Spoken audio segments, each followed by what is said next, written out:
नमस्कार मंडळी. मंडळात दरबार केसरी 2024 मैदान पार पडत आहे. एक आदत आणि एक बैल, एक दुसरा आणि एक बैल, कोरेगाव इथे.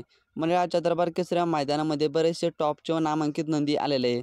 मंडळाच्या दरबार केसरी मैदानामध्ये आपले सर्वांचे लाडके प्रसिद्ध गाडा मालक ट्रिपल हिंद केसरी गौतमभाई काकडे यांचा छोटा सर्जा पळाला. म्हणजे ट्रिपल हिंद केसरी गौतमभाई काकडे यांनी आत्ता काही दिवसापूर्वी नवीन खरेदी केलेले छोटा सर्जाची मंडळाच्या दरबार केसरी मैदानामध्ये गौतमभाई काकडे यांचा छोटा सर्जा सेमीला पळाला. नक्की कांतो सेमीमध्ये पळाला. आपण व्हिडिओच्या माध्यमातून संपूर्ण माहिती जाणून घेऊया. फायनलला पात्र झाला का?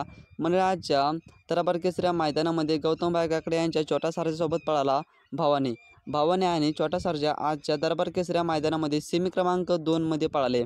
आदत सेमी क्रमांक 2 मध्ये छोटा सर्जा आणि भावांनी पळाले तर मंडळी पण कालांतराने त्याची आजच्या दरबार केसरी मैदानामध्ये सेमी क्रमांक 2 मध्ये आदतमध्ये हार झाले तर मंडळी तास क्रमांक 5 वरती सेमी क्रमांक 2 मध्ये छोटा सर्जा आणि भावांनी पळत होते. तर तुम्ही बघू शकता सेमी क्रमांक 2 मध्ये आदत आजच्या दरबार केसरी मैदानामध्ये कसे पळाले गौतमभाई यांचा छोटा सर्जा आणि भावांनी. मंडळी अपडेट आवडले असेल तर चॅनलला एक सबस्क्राईब आणि अशाच बैलगाडी शर्यत क्षेत्राविषयी नवनवीन अपडेट जर बघायचे असेल तर आपल्या रॉयल गोष्टी यूट्यूब चॅनलला एक सबस्क्राईब करून ठेवा. नक्कीच येणाऱ्या मैदानामध्ये आपल्याला ट्रिपल हिंद केसरी गौतमभाई काकडे यांचा छोटा सर्जा पुन्हा एकदा कॉमबॅक करताना दिसेल. तर भेटू समोरच्या व्हिडिओमध्ये अशाच बैलगाडी शर्यत क्षेत्राविषयी अपडेट घेऊन. धन्यवाद.